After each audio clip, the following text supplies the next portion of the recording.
Good morning. Welcome to today's webinar, Do You Really Understand Digital Marketing? This webinar is brought to you by the Illinois Small Business Development Center with Illinois Eastern Community Colleges. My name is Todd Tracy, and this In Training in Alliance webinar is presented to you to help you in your small business, and your participation in this is greatly encouraged. Before we get started, this is some housekeeping options for you. We do like to present this as interactive as possible. So you have a variety of ways that you can communicate with us. You can use your microphone on your computer and raise your hand and actually talk over that to ask questions or converse with myself or others online. One of the more popular ways is to just merely type in a question, and you'll raise your hand, and I'll call on you. What I will do is I will reread the question so that everybody can understand that and then answer it at that point. You have the option of doing this throughout the webinar. You can choose to ask questions as we go along, and I do definitely consider that with the topic that we have today. Okay, looks like we had a hand raised, but looks like somebody was just testing it out there. That's fine. The webinar is fairly complex. Today we're covering a lot of in-depth topics, some a little bit in more detail, some more broader. So it's a chance to understand all that's involved with internet marketing. Today, after this webinar, I am also available to give you a consultation at no charge. You would be, if you are not currently, you would be signed up as a client of the Small Business Development Center with Illinois Eastern Community College, which is a no-fee-based confidential business consulting affiliate of the Illinois Small Business Development Center Network. You have my email and my phone in front of me. This will also be available at the end of the webinar. Also, just to let you know, this webinar is being recorded, and it will be available through the Illinois Eastern Community Colleges via a web link, and that will be emailed to you within the next 24 hours. Okay, we have a question. It says, how can I unmute the webinars? It should be, it's probably a function on your computer. You probably have it muted specifically on your computer. For instance, mine is like the F10 key. You will just have to check there.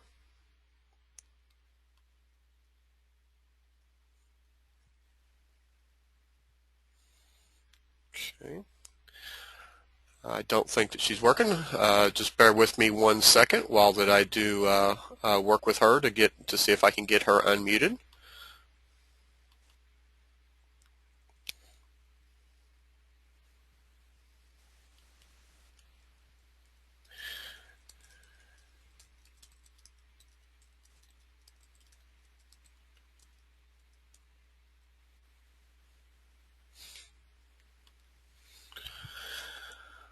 Okay, let's go ahead and commence now. This is the agenda for the day.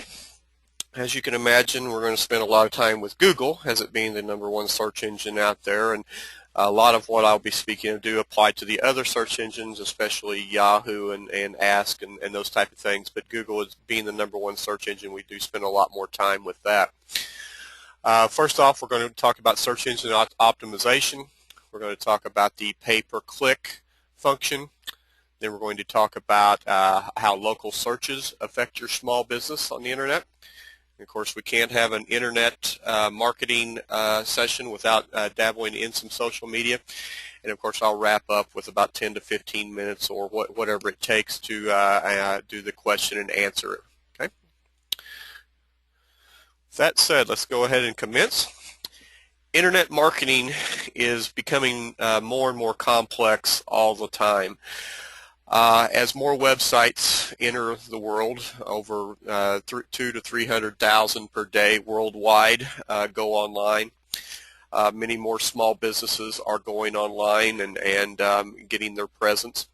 Internet marketing is very complex, and the concern that most have is, where do you start?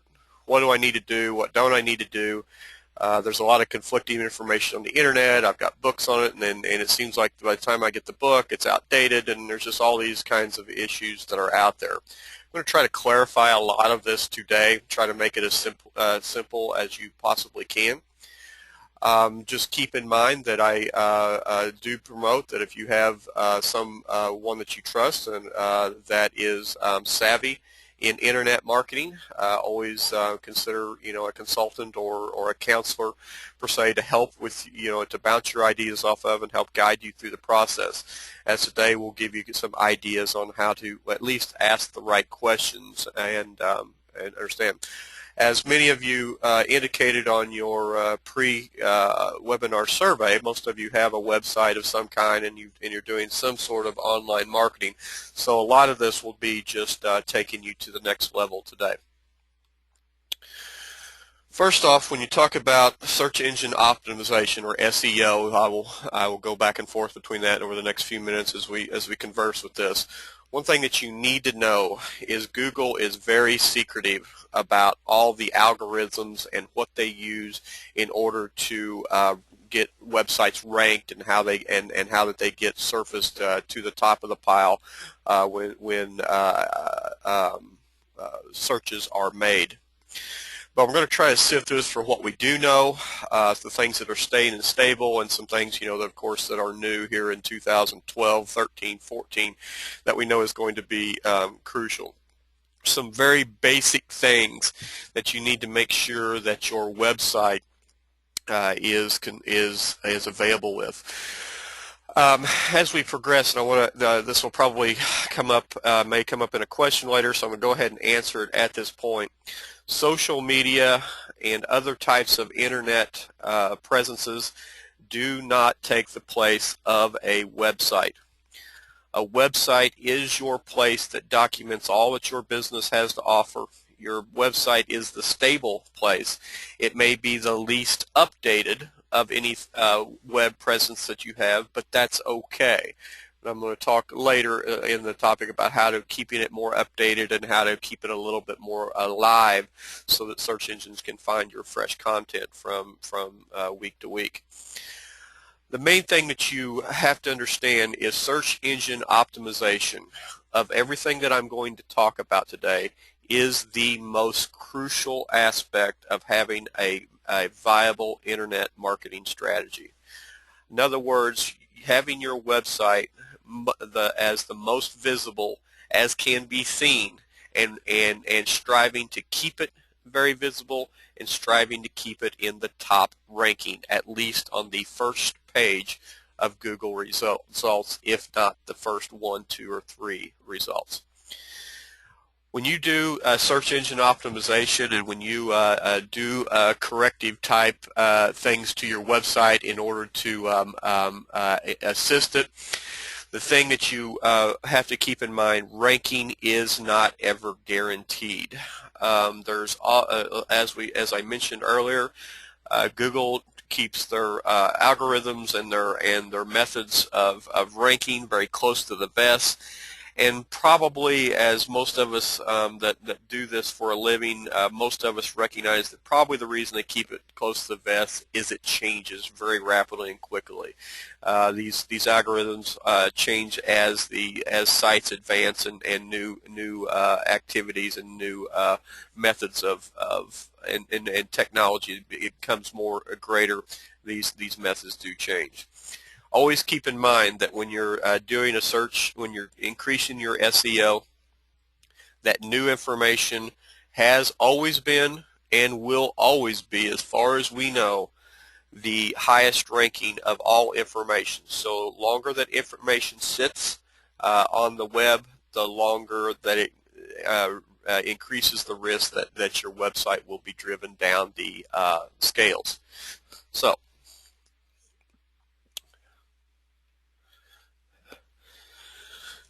no matter what, some of the technical aspects of things that I'm going to discuss here directly is that the number one priority that you have to make is you have to make your content worthwhile.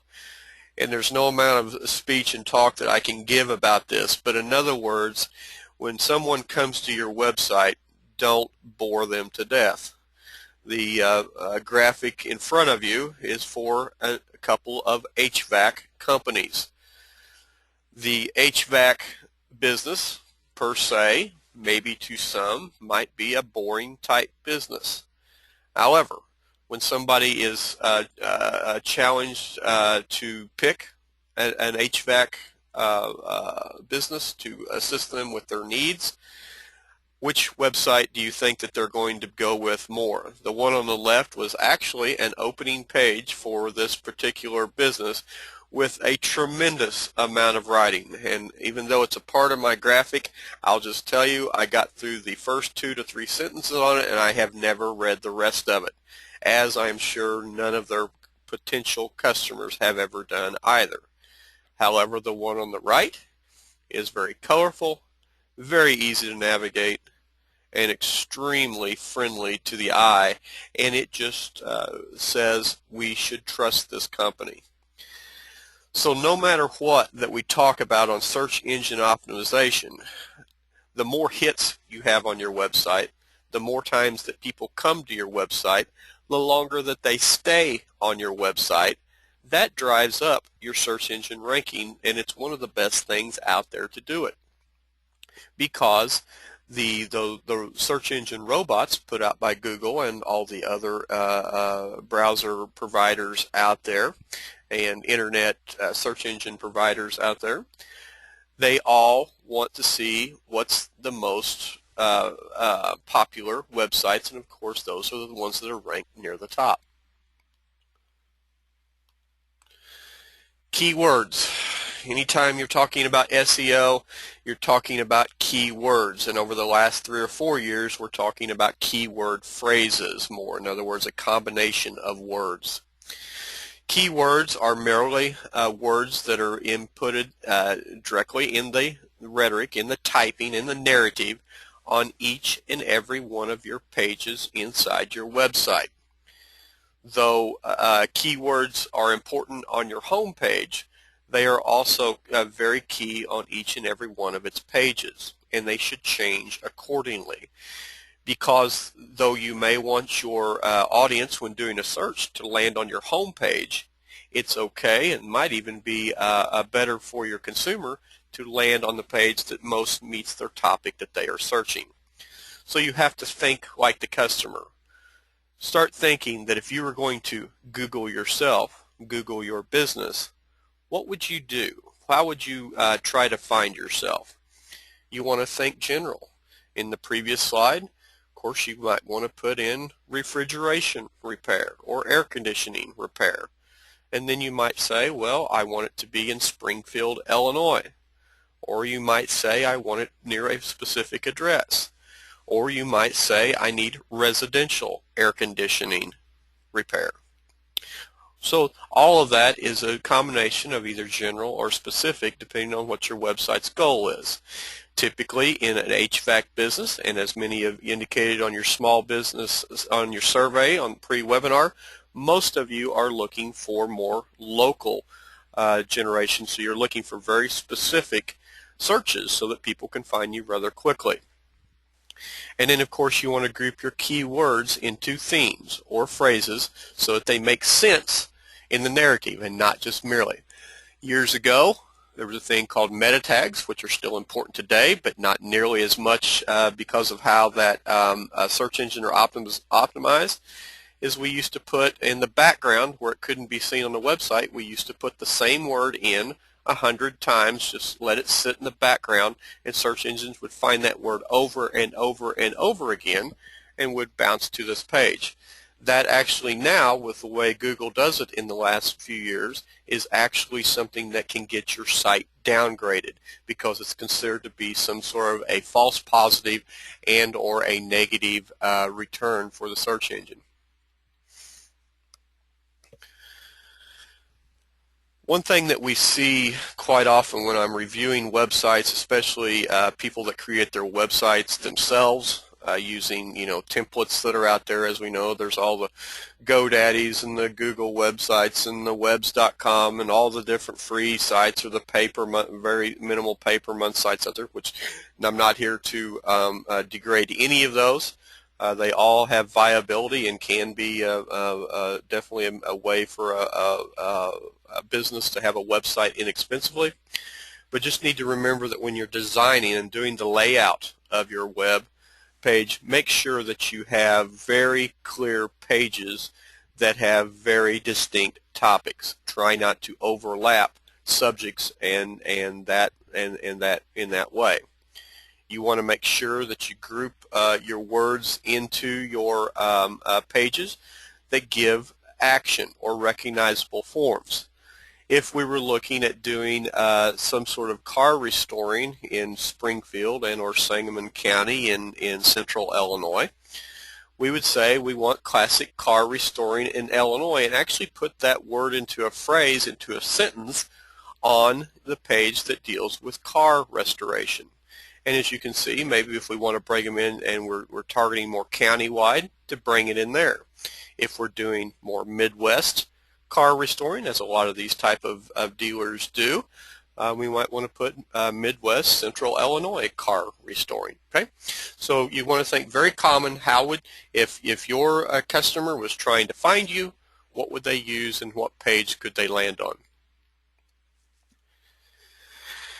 It's a balancing act that you have to do, and it's a combination between what causes, if you have a general and a very vague set of words that you use as your keywords, of course it's going to drive up the competition. If you merely typed in restaurant, there would be millions of responses nationwide. If you typed in restaurant in Springfield, Illinois, there could be easily 800 to 1,000 different hits that would come up on that. But then you also want to consider specific, but you don't want to be too specific, because the more specific you are in your wording may not be as specific as your customers are, and you may be losing a lot of those customers. You have to remember that the bulk of customers out there, well over 80%, are not what we consider to be computer savvy. They can get around the internet, they can do basic searches, but if you were to describe to them how to do a Boolean search or a specific phrase search, they probably would give you the deer in headlights look. One thing that we can look at is the density of keywords. As I mentioned earlier, the more that you use keywords and phrases, the more that you will pick it up. By merely putting the word back to back, it gives you a negative use. However, if you insert, per se, restoration, car restoration, automobile restoration at several points throughout the page in a paragraph or 2 paragraphs, if you could get it 3 times or so on a page, you're driving up the search engine optimization for that particular keyword, because it's giving density on a particular page. But as I mentioned, too much is too much and can be a negative. Titles have greater search capability than the rest of the narrative that you have on a page. As you can see by this particular graphic, if you were to use car restoration in the title, in other words, that is one of your page names. It's something that pulls up in the search engine better, because that is what will be the little blue link at the top of the search engine that you will click on in order to go to the referenced page. But you want to try to use keywords in your titles as often as possible, if not every single time. Probably working with people with their websites and businesses with their websites through the years, I have to say that one thing that I have found that does not resonate well with business owners is they do not link enough, and they are not requesting enough inbound links. In other words, other websites linking to their websites. The www that you put before your URL stands for World Wide Web. World Wide Web means it's a web of interconnectivity. As can be imagined, you want every single website connected to every other single website. Of course, all are connected by just being a part of a Google search. But the more links, direct links that you can have between your website and another complementary website, the greater it's going to increase your SEO. Make sure that you use links not just on a link page. This is something that I frown on and I lecture on quite a bit, though I'm not opposed to having a page that is just important links. I recommend that every single one of your pages have links within inside them, and don't forget you can also link between your pages also. Don't say, for more information, click here. That is redundant. People understand that when something's highlighted blue or when something is highlighted or underlined, it is just now, we've been in the internet age long enough that anybody with even minimal internet savvy realizes that anytime it's highlighted, to click that link. So you want it to flow very well and to read very steadily, but don't limit yourself of merely stating click here. Think before you link. You want to make sure that you've got, once you've done the layout, and I recommend layouts to be done either with pen and paper or using just a spreadsheet or a Word document. Type out everything. Physically print these out, lay them across the table, put them out on the floor, lay them across your bed in your bedroom somewhere, and lay all your pages out with all of its content and look at it globally. It's about the only way that you can physically see it. And the thing is, you want to look, where could I link to something? Is there maybe a good Wikipedia article out there that describes maybe a keyword that I'm using? Is there a link to a complementary product that would not be competing with my product line in any way that I could link to? Is there a great YouTube video out there produced by somebody else that demonstrates how to use your product or service? All of these things. Can you link back to your vendors' websites for more information? Don't redo the wheel. This is also becoming a very much of a negative impact on search engine optimization. Google has changed up their algorithms to eliminate as much as possible redundant information. Let's say that you have a vendor that gives you a product. Let's say that it's a beauty product for women. Let's say it's a shampoo. If you're running a salon and you buy this particular brand of shampoo and you link and you just merely cut and paste from their website the benefits of that shampoo onto your website, that cut and paste will be picked up. It will be seen as redundancy, and whoever had the information first will always have much greater search engine optimization than whoever puts it on there last.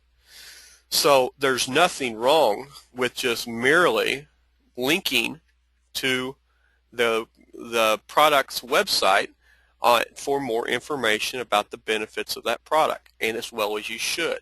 And of course, if the vendor has any ability, sometimes they might even want to link to your website if that is feasible in their business model. Don't forget that you want people to move in between your pages quickly, not just by having to hover and come to the top of the screen or left screen, right, wherever you've got all of your tabs at for all of your different pages. Try to link inside one page to another to other pages so that they can quickly move in and out of your website.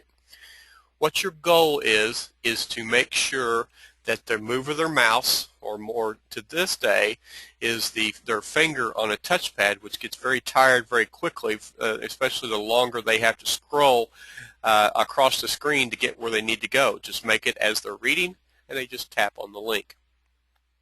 And of course, this is all a system of values and that we look at. Of course, you don't want to overlink. You don't want every sentence to have blue in it. You don't want a lot of redundancy. If you mention, for instance, this particular shampoo, as I discussed in the example, and you mention it 3 times in your particular page, linking it once is sufficient, and you do not have to do it 3 times.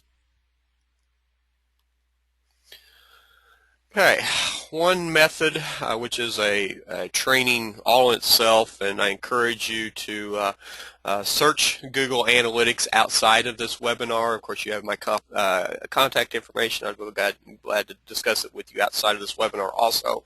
But Google Analytics is one very complex tool that is available to you to actually see how your website and web pages are doing.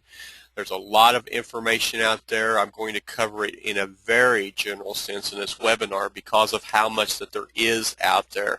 So I don't want to get you bogged down and confused in this.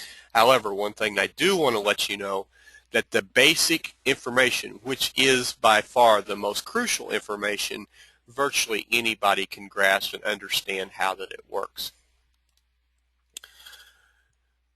Google Analytics, GA, well darn it, it's just cool, and there's a lot of reasons why that it is, and one of the major reasons is it's free.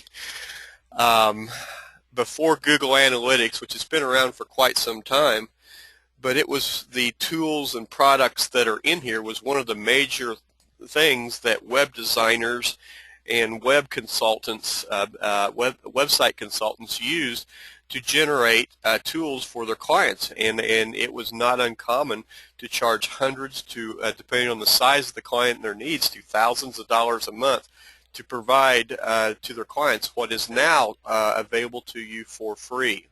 So as you can imagine, web consulting virtually does not provide this information anymore. There's amazing graphical reports, which I will show you here just directly. And you're able to track a lot of your campaigns. So if you are doing a sale on a particular product, say that you are promoting it on Facebook and some of the social media, got a 10% off coupon nested on a page on your website, you got a blog that you're writing all about it, you're doing an email campaign, maybe using Constant Contact or one of the other free services out there, this will tell you what worked, so that you'll know for your next ad campaign. It will show you who clicked in to that coupon, or if you're actually selling online, it will show who clicked in, where they came from, and if they bought. And if they didn't buy, where did they go directly after that. And the one thing that Google Analytics has done, which is while most metrics websites are built today, is it's built around the dashboard system. This particular dashboard in front of you is just what we call the overview dashboard. Get a highlighter up here just so I can see. So I don't have the dates in front of you because they're so complex and all as what is provided here, but typically this particular date is probably about a week to 10 days in time. This particular visits, you can see this particular website had 35 visits to it. You can see the up and down charts, what days did it work, what days that it didn't. The organic searches, basically did people use just a basic search engine to come in and find you, or did they come in on an inbound link? This is actually where everything came from, okay? This particular site, which by the way is my company's website, it has a direct, the blue is direct site of over almost 43%. In other words, people know our web address and they came directly to our site. How did they get it? Was it on our business card? Was whatever? That's something that we don't know, but we don't really care because that's what we've been trying to market from the beginning is our web address. Hopefully they've got it bookmarked in their browser and they just clicked off of it and came to our particular site. And you can see that there's some blogs and some Google searches and some listservs that we've got out there, and that makes up the rest of how that they are linking in. Okay, you've got basically the landing, you can see what landing page that they came in on. Okay, the biggest part of them came in on our home page, which is not marked because it is the home page. The biggest part of them came in. And of the people spent there, there was over 25 minutes that was spent on this particular land page. Of course, one that we like is the services page. Okay, this is one that they're checking us out to see what we do, and out of only 2 entrances there, nearly 22 minutes was spent on this particular website or on a particular page. And we'd have to go back through our other marketing logs to see if we converted those into clients. And this is the biggest thing, how they are exiting your site. Okay, so they came, checked us out. They either came there by accident or we weren't what they were looking for, and they left, and they were only there for about 11 seconds, which is pretty typical. But one thing we like is these 4 right here that exited through our contact site that spent over 2.24 minutes collecting our contact information. Now that we have a place that they can put in a question and get back to us, we've got a small little table they can fill out there with their name and email address. We get back to them promptly. But more importantly, we have a phone number and an email address on there that they can click directly off of and dial us up or send us an email. So when they leave the contact page, a lot of those have contacted us. So that's what we like to see.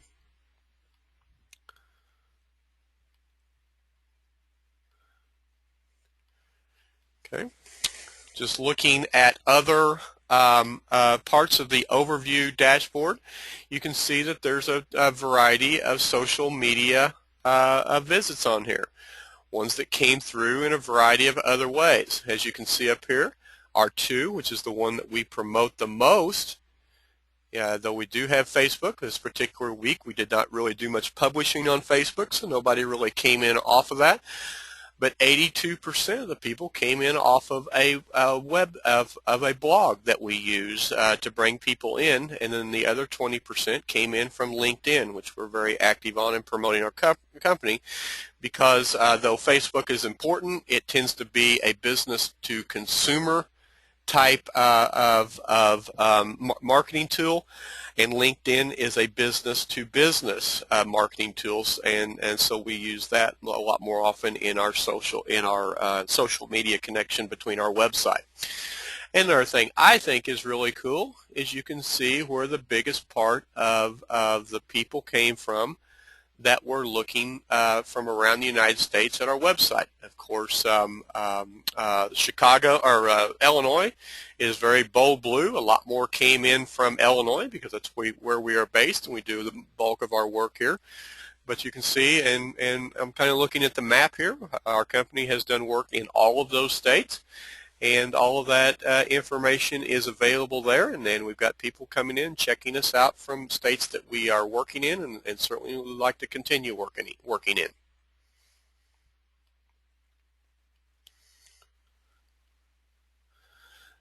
Okay, this is a little bit more in-depth, the social media dashboard.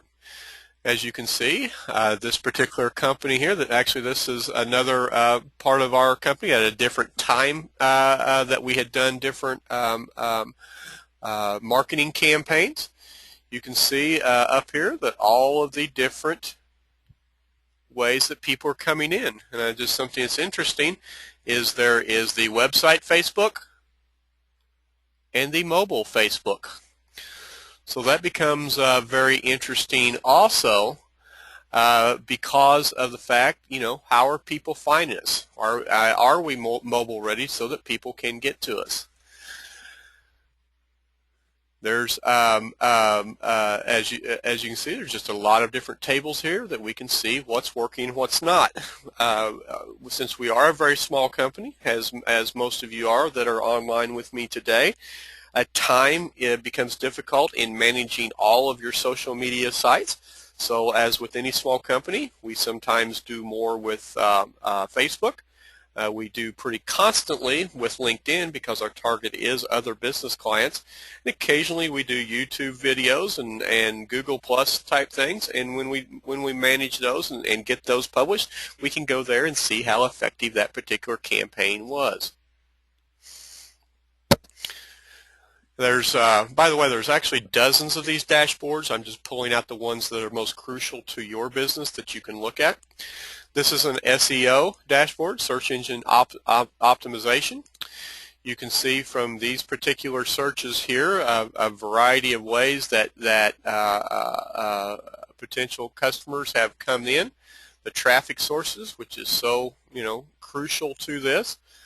We got 30% that did an organic search. In other words, they just searched this in Google and we popped up. There's the referral network. In other words, we were referred from some other website, and that could be the social media sites over also. And of course, just the direct, where they type in our web address in the URL line and our name pops up.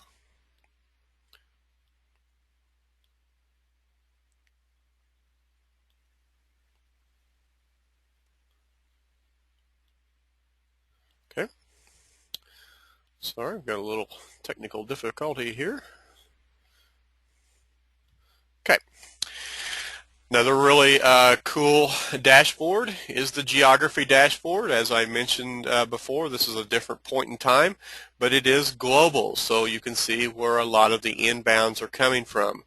A lot of you that will have websites and you don't really target business locally, you will see probably a lot of foreign countries that are popping up, and you're going to ask yourself, well, why is that? Well, there's tons of spamming GoBots out there that are looking all the time for other content, and this type of content comes because it's not regulated like it is stateside. So there's a lot of these places located globally, and they're trying to hit your website to collect information. The mobile dashboard is very simply just straightforward. Who's using their iPad, their iPhone, their Android, or a tablet, or whatever that they might have? How are they finding you, and is it optimized, and is it working for them? This is one that I find very interesting. It's the entrance-exit dashboard. How do they enter your site, and then how do they leave your site? Where are they coming from, and then where are they going? One that we like to see, as I mentioned earlier, is the greatest bounce rate. In other words, people leave, they bounced out of our website at this particular place, is right here. That's a good bounce rate. 100% of these people bounced out of that, and because probably that was the last place that they were looking for, the content they were looking for in order to get our contact information so they can get in contact with us. And that's what you want your particular website to have. Okay, this is just a quick overview of Google Analytics. You can just, you do have to have a Google account. You can, by the way, you can do this on any single website. You can check any single page out there whether you use it or you don't. So if you want to check a competitor's website, all that you have to do is click on their URL, put it into the Google Analytics, and start watching how their site is working. It can help you with keywords and search terms and how people are finding them. You can use it on your own to find out how to use what would be best suited for your particular website also.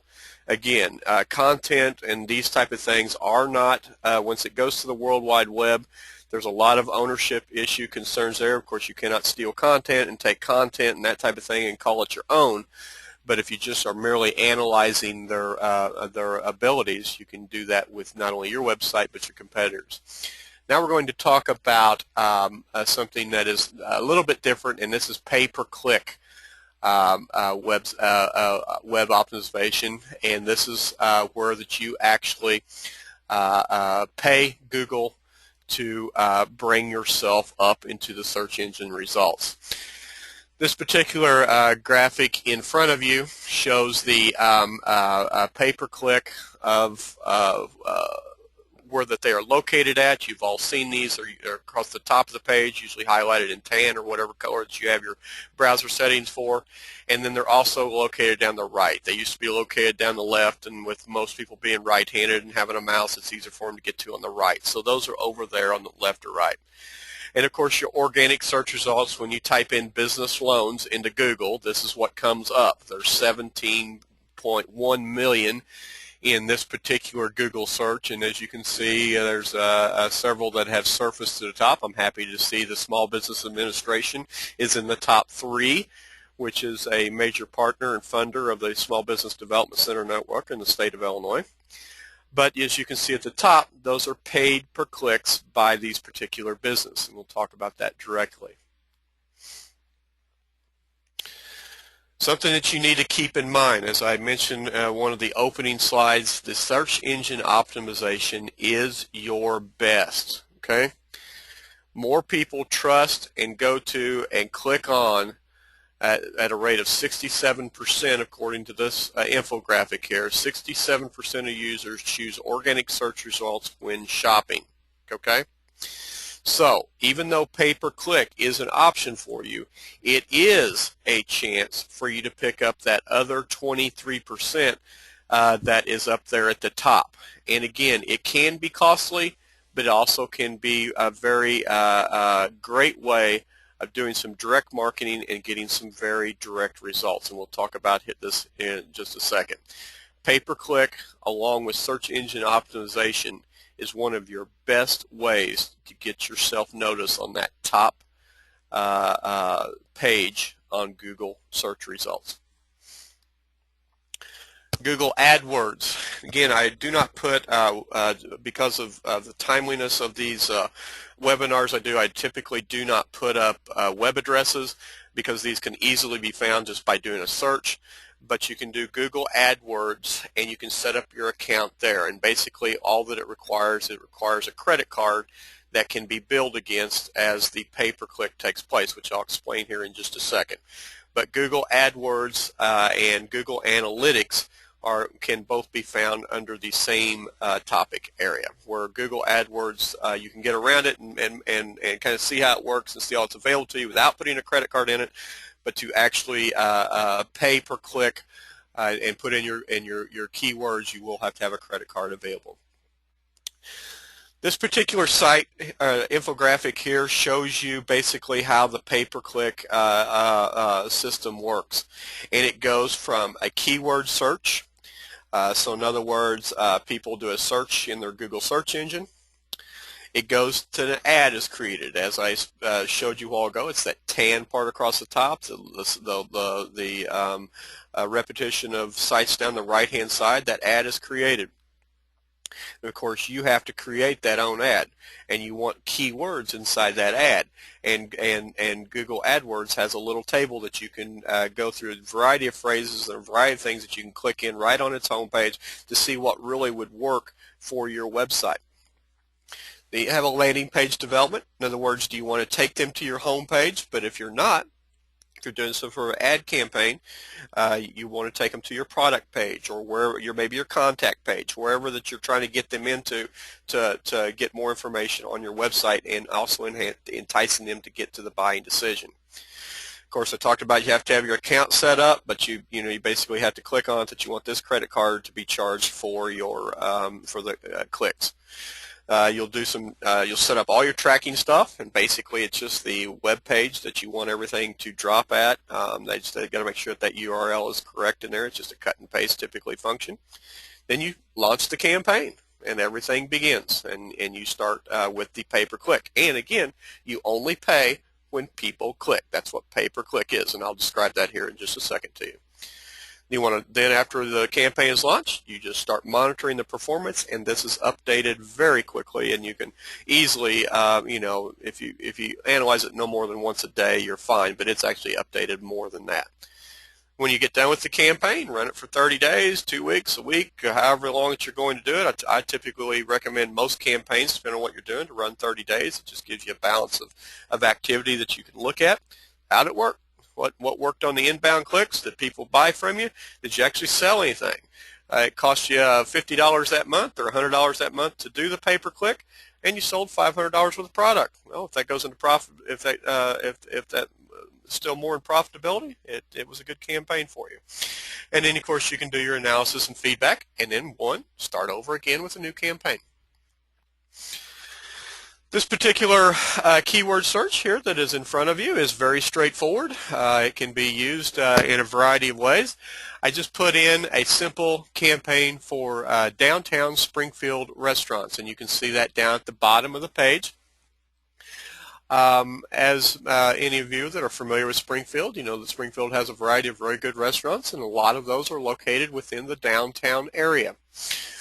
That particular area is something that we would want to look at if we were opening up a restaurant, or if an existing restaurant there wanted to start doing an ad campaign, kind of see what it would cost them to do that. Without going through every single information that's on this page, I would like for you to focus right here in the center. This is in reference to this dot right here on this line.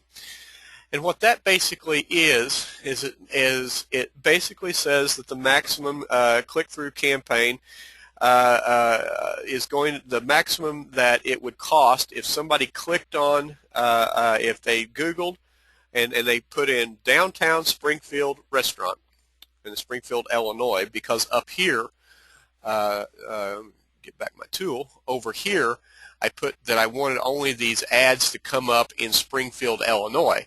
Because quite seriously, if somebody is doing Springfield, Massachusetts, you don't want to pull up, or just somebody in general, but basically if they put in Springfield, Illinois, and even though they might live in Chicago, it still will come up in their pay-per-click options because the Illinois was clicked on that. But from that point of view, you can see that the maximum that would ever have to be paid would be $7.89 for that particular click. And you're thinking, wow, that seems like a lot. That is a lot. But if you go down to the next line, there's only 0.31 chances that that's going to be clicked on per day based upon previous clicks or searches for that particular thing.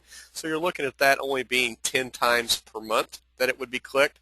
But there's over 25 times that it's going to be seen in the organic results.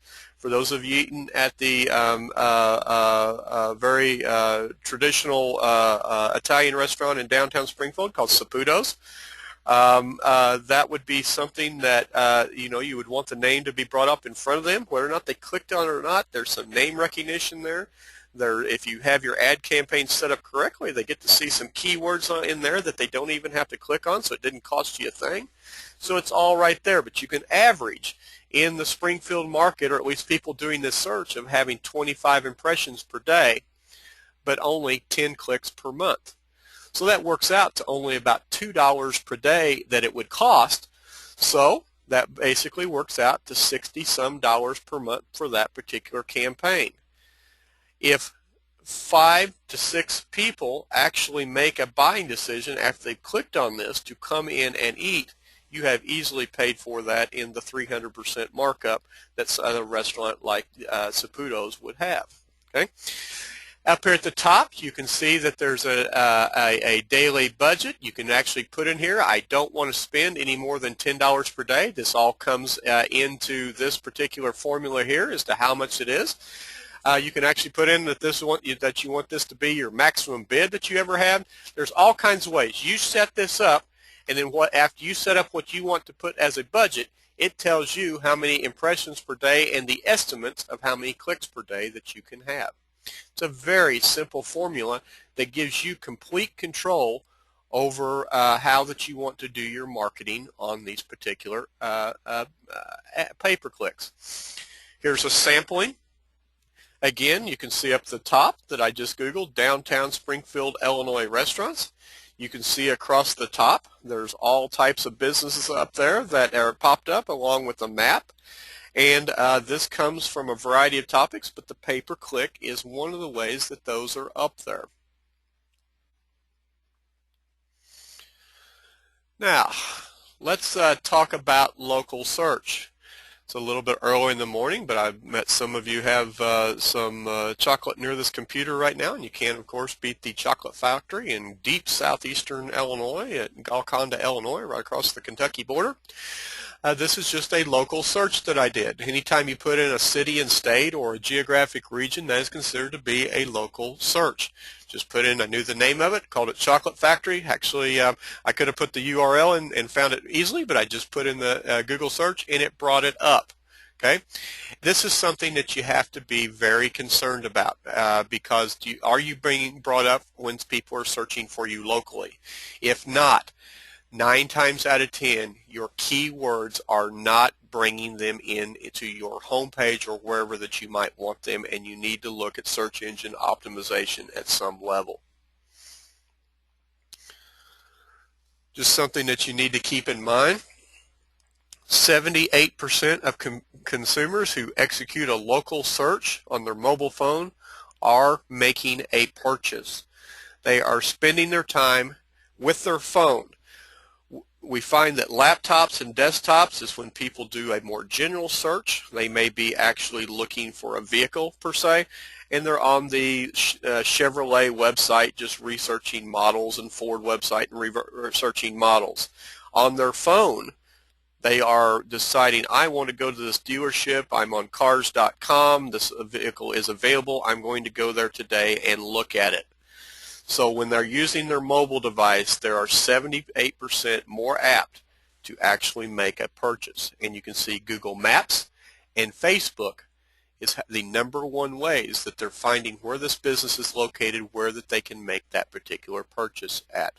This is a survey. There's a series of graphs here I'm going to show you just so that you understand about online customer reviews, how this works. So when somebody reviews a business, and this is a very crucial aspect of operating your business, are you getting favorable reviews out there, whether it be on Bing or Travel TripAdvisor or Google reviews or Yahoo reviews, wherever that it might be out there. It says, do you read online customer reviews to determine where a local business is a good business? Look at how this has gone up since 2010 to 2012. Basically, if you look at the yes regulars and yes occasionally, you're looking at over 75% are saying yes. This is huge. They're taking advice of the favorable reviews. How many online reviews and ratings do you actually look at before you turn to that business? Look at the staggering number that are between 2 to 3 to 11 to 20. Basically, they're looking at several reviews and making a decision. So if you have a business that has only 1 review, and hopefully it's not a negative review, they may look over it and say there's not been enough people that's visited that business to give me an idea whether I should buy from them. They're basing the decision on this.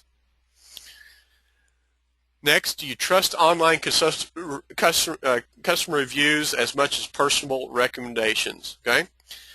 Look at this. The 2012, the yes is very high. However, and the no's are going down. Okay, so people are looking more and more and more and trusting these reviews that are out there. But now, do we know if the company put those reviews on there themselves based upon friends and family, and or maybe even paid reviewers, which is definitely an employment for some people?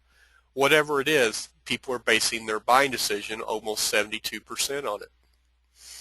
Let's look at just a sampling here of reviews, and I'm just going to look at the, I mentioned Saputo's in Springfield. Just going to look at a sampling because of all the downtown restaurants in Springfield. They have a considerable amount of reviews.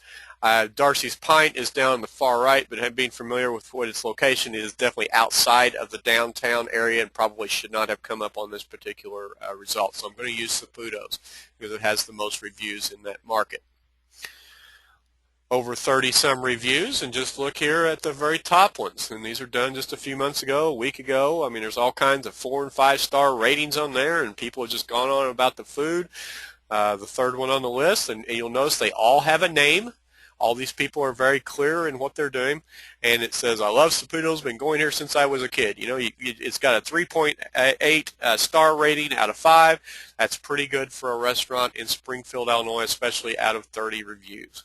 People that have never heard of Saputo's are definitely going to make a buying decision to go to Saputo's based upon this review. But look what else is on there. Just looking at the negative scores, the ones, extremely disappointed this place. What a waste of money. There's all kinds of raps you can leave 1 star. But if you'll notice on this particular thing, there is no name put in here. It just says a Google user. And we see this a lot out there, especially on the sites that you can do anonymously. Now, where does this come from? Did this come from a competitor? Was this just a consumer that couldn't be satisfied? We don't know.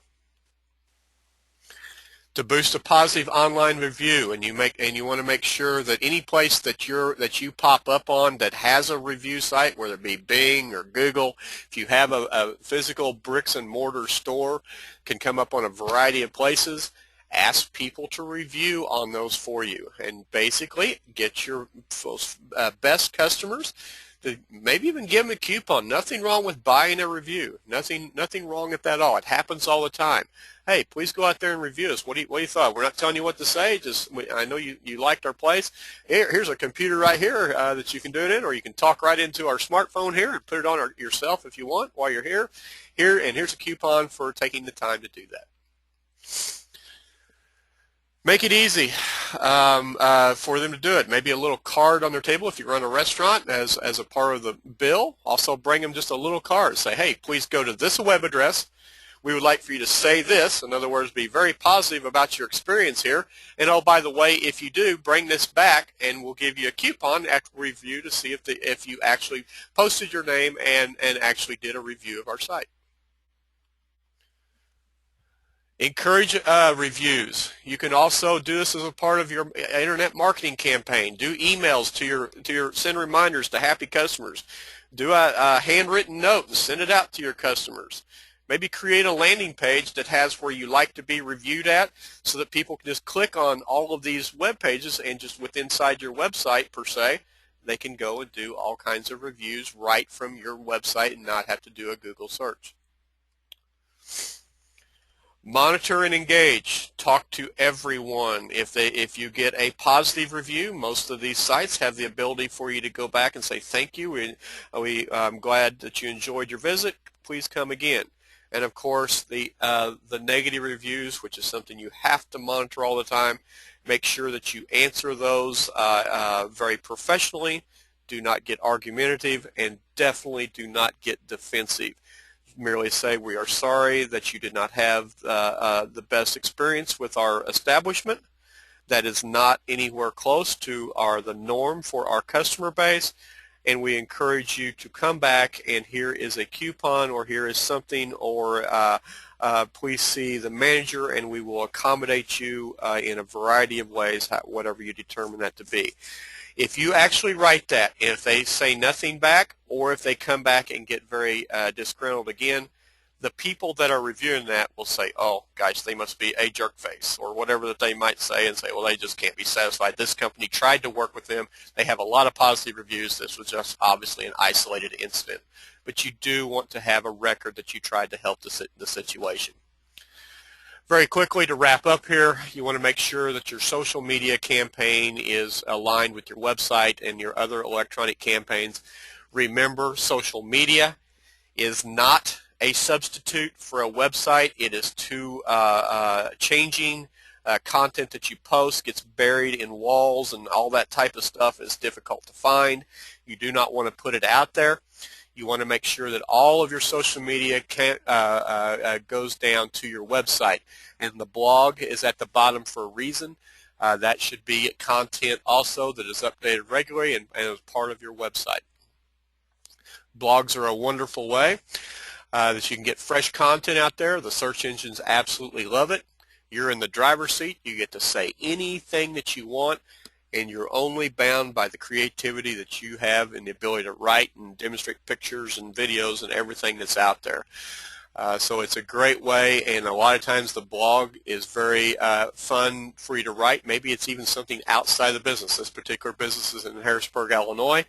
It's a dream basket, which they provide. Not only they have a restaurant, but they have a lot of curios and other items that they sell throughout the year. Very unique store in a variety of ways. Just part of the blog here, the owner is just merely talking about her day away from the store in New York City on a vacation. And there's several people read these quite often. Make sure you have links to your website. All of your social media should get back there as soon as they possibly can. So you want your Facebooks and your YouTubes to have a link to your website. Use them all. Don't assume your customers only use Facebook. They may come to you in a variety of ways. Whether you use them or not, you want to make sure that you are out there. Last but not least, don't get boring. Don't make your website look like a bowl of lima beans. There just really is nothing more worse than a website that has no life to it, no color to it, no action to it. This is basically the diagram that you have to remember, is you want all of the content that is ever changing to make sure that it funnels back to your website. Okay, we're right at an hour that we have gone. We've got time built in for questions. Please raise your hands, or I'll either click you on that you can say your question, or just type it in. I'll be glad to answer any questions that you might have.